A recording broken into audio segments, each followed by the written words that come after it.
Yo. What's up, guys? Oh, I didn't put my helmet on. Don't you just hate when that happens? When your gear just isn't all set up the way you expect it to? Happens to me all the time.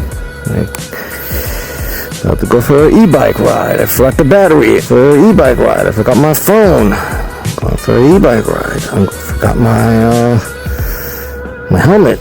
Like, holy forgetting things. It's ridiculous. Too many things to prepare. Happy Friday.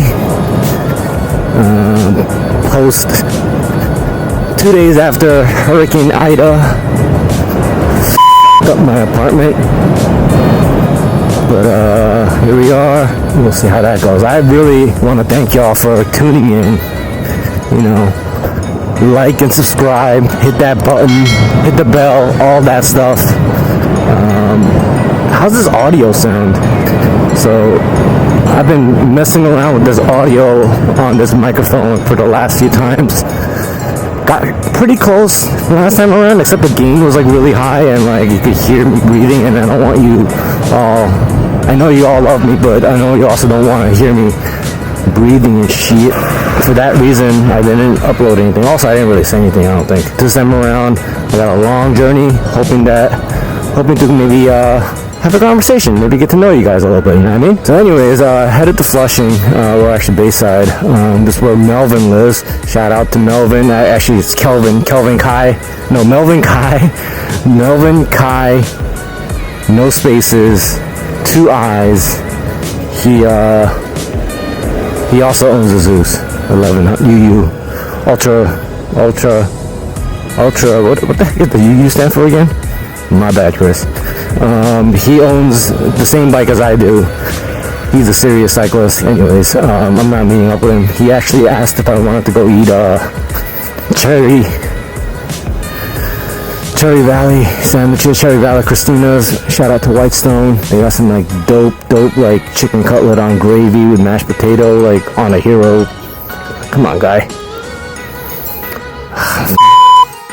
Calvin was trying to hit up for some sandwiches, but that wasn't gonna happen. Headed to see my boy, who I haven't seen in like 7 years. It'll be pretty dope. I think I just missed a turn. Oops. So there goes extending that trip a little bit longer. Damn, that sucks too, because I gotta piss. Anyways, so I got a long ride. I got a topic of conversation in mind. Well, not a conversation, one-sided monologue in mind, that I plan on talking about, which is, you know, about just owning this bike and why I own this bike and how I came to owning this bike. So it's something that I want to talk about because it took me 5 bikes to get to this level. So I think I have a good enough opinion on bikes in general. So that's the whole idea. For those not in New York, this is I believe just like the summer streets, right? They just block off all the roads so people can just chill on the streets. Kind of started during pre-COVID, but more during COVID. Vanderbilt's a very busy spot though, and it gets annoying when you have to drive through this area. Not gonna lie. But anyways, yeah,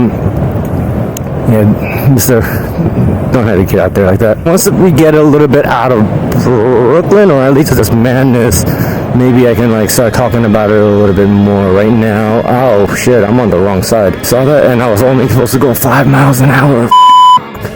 Don't yell at me. I didn't do it on purpose, alright? Honest to God, I didn't do it on purpose. Don't be mad. Full battery on this bitch. 54.9. Why is it only 54? I feel like I should have that one. I'm not really a good vlogger, but I'm doing it. I want to try actually to help you make some rational decisions when purchasing an e-bike, you know. So this is kind of like my quote-unquote review video, which is not really a review video. Maybe I'll talk a little bit about the bike itself, but it's more about the e-bike buying process that I've gone through. Just kind of going through it so that you don't have to go through it, you know? So I was thinking earlier, I got into e-bikes. Well, actually, I got into e-bikes in 2017. I didn't buy an e-bike until 2018. I bought an e-bike. Whoa! Motherfucker. People in New York don't know. Too close. I wanted to get a Super 73. I saw Casey Neistat ride it. OG e-bike, dope as hell. But, you know, I couldn't afford it. It was like $1,800 for the OG model. This is before the S1 came out. So I ended up buying this generic foldable fat tire bike. I was like so set on getting a fat tire, like 20x4 fat tire. And I was living in a second floor apartment. So in my head, I was like, I'm gonna go ahead and get this foldable e-bike. Never saw it in person. Bought it. Like day one, I was like, this shit is hideous. Day two, I'm like, this is also really heavy. It was like 70 something pounds. Almost broke my back. Ended up like barely ever riding it.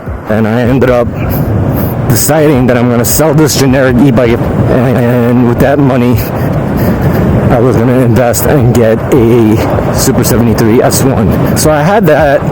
Started riding it in the summer of 2019, loving it, rode it to work, rode it like almost every single day, but like literally like 5 miles a day, because that's what the round trip was for work. So I stopped taking the subway, just started riding that. Fun time, met a bunch of like-minded people that are into e-bikes. One of the things, you know, it's like an entry level, it's like a gateway drug, right? Like the Super 73 is like, it's the most popular, one of the most popular e-bikes out there that are cool, and once they ride it, they, you know, have these ambitions to either go slightly faster or slightly further, because naturally you just want to ride longer, or you want to go faster, or you don't want to charge every day.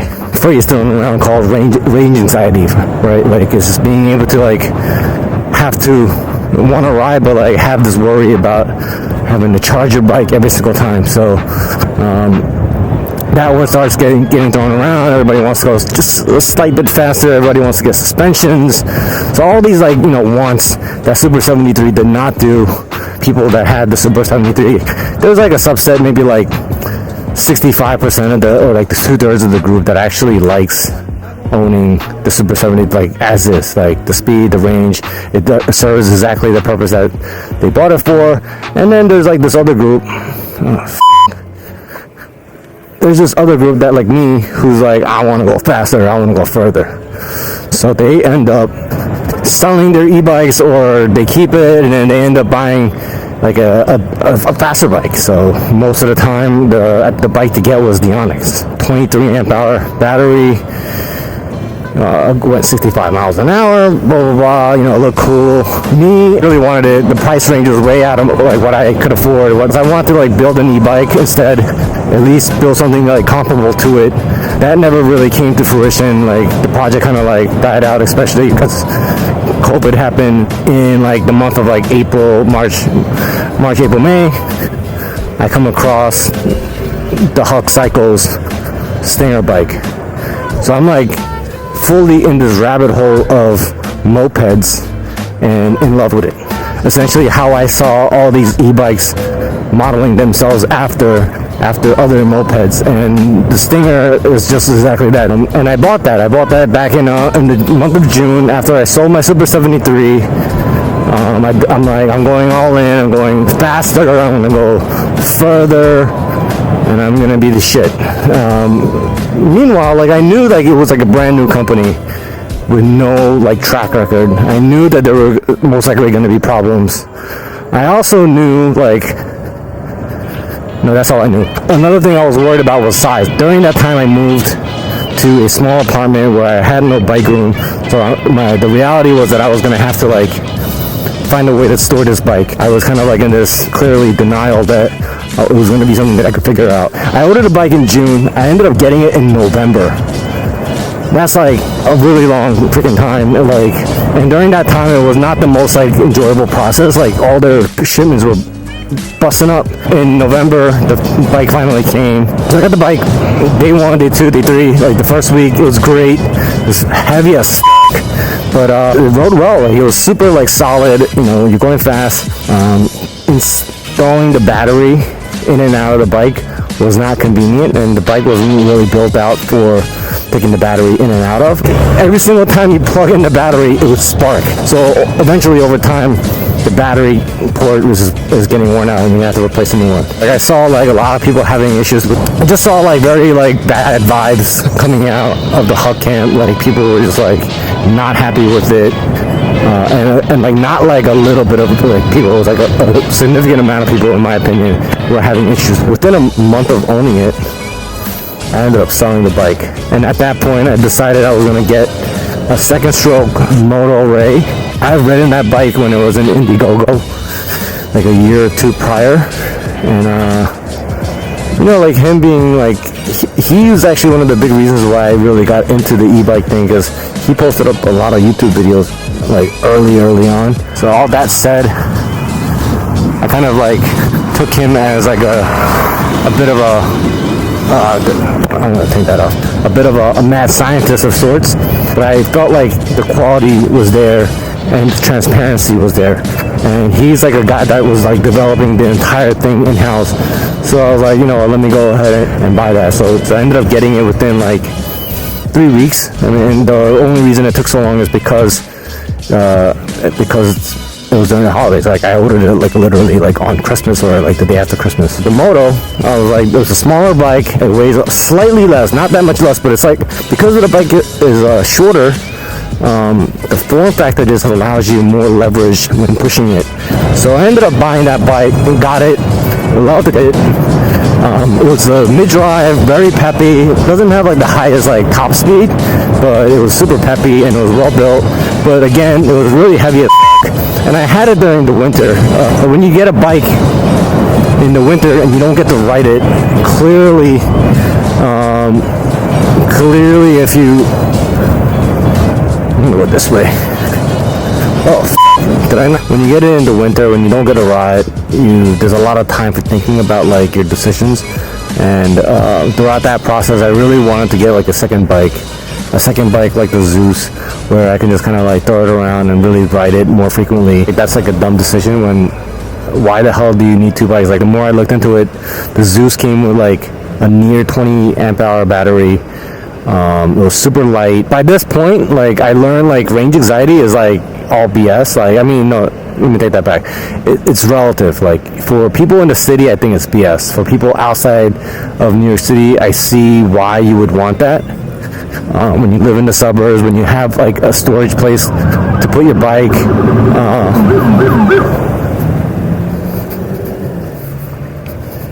Motorcycle, move up. Stop right there.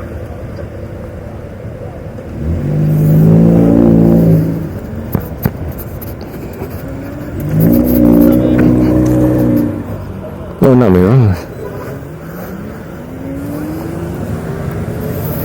That was the range anxiety. Going back to that, like, honestly, like, doesn't matter, man. Like, if you're living in the city, like, if you don't got a place to store the bike, it makes no sense to have like an Onyx or a Huck, in my opinion. Like, yes, but in reality, it's not really going to go that much further. The battery is just like twice the size, basically, so you have to worry about like charging it and like the weight of it, and like caring for it a lot more, costs a lot more, the battery itself.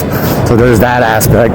But there's a lot of all these headaches that also come with owning a faster bike. The reality is, like, even if you have like a Onyx or a Huck bike with a larger battery, if you're getting that because of range anxiety, that range anxiety is not going away. You're gonna get that bike, and then you're gonna want to go a little bit further, and again, range anxiety is gonna hit you again. And it's something that I realized, like, I'm actually riding bikes less, and it wasn't worth the whatever you want to call it, the energy and thought that I have to go through it just wasn't worth it when I can just get a regular e-bike. And it's because of the pure bliss that you feel making you feel like you're a little kid again, right? You're overthinking it. It's kind of like, it's all marketing, you know, in terms of like the battery and like the power and all that stuff. And I felt like it, like, you don't, like, I didn't need it. Like, it might not be something that really benefits you, like me, unless you have like the bike room and all this other like perks of storing your bike. And even on top of that, like, is it really going to be worth it? Like, when are you really going to be riding your bike, like going as fast as you intend to go? Maybe like if you're in Austin or in San Francisco. I also see an argument for that, because like you got all the uphills and you need the torque and the power to go up those hills. But a city like New York, like, I think the Zooz is like almost perfect. Like, it's just like, it's got that urban, the culture that I grew up on.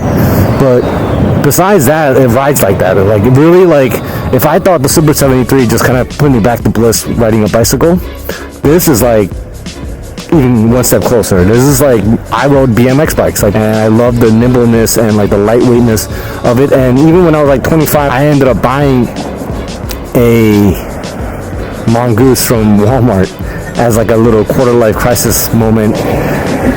And at the time I bought it, it was super small and super inconvenient to pedal. The fact is, this bike is e-bike, so I don't have to really pedal. And even if I do pedal, there's like barely any resistance. The motor is helping me. I'm just cruising. Zooz for me, I think, is like the culmination of going through 5 different bicycles, 5 different e-bicycles, trying to figure out which one to get.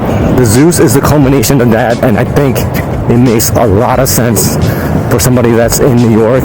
I've only had it for like 2 weeks, and I can't tell you, I can't stress how much fun this bike has been so far. Thing is, I actually got to ride the 750 version back in 2019. I followed them throughout the whole Indiegogo process. I had an opportunity to sell my Silver 73 and get this, and like kind of skipped through all the nonsense that I had to go through. But you know, whatever, like, I'm better for it. You know, I can actually, because of all the stuff that I had to go through, I'm able to come up with this video and let you know how I feel, and hopefully help anybody make some proper purchase decisions that I wasn't able to make.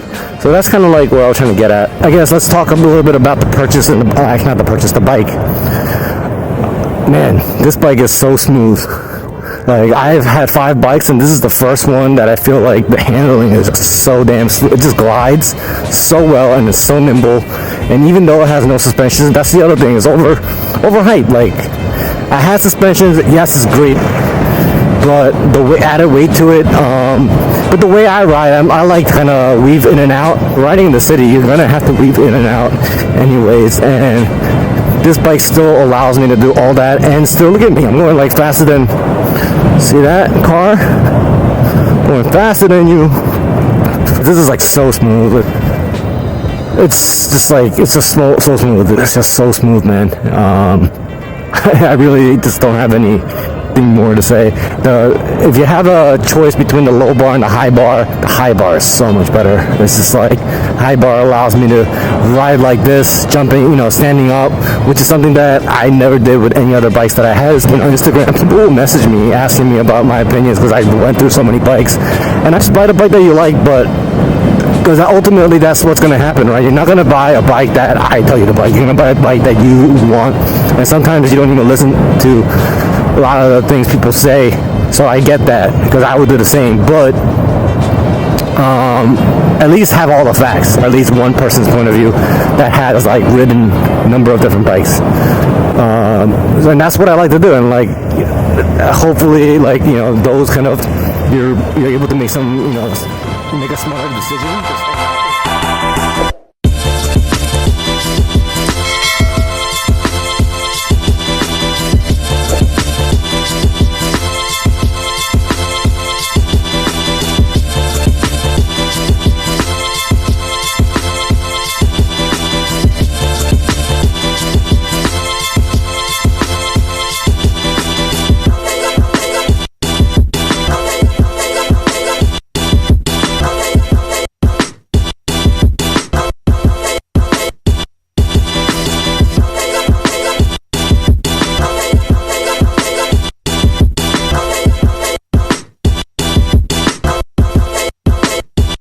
vibration.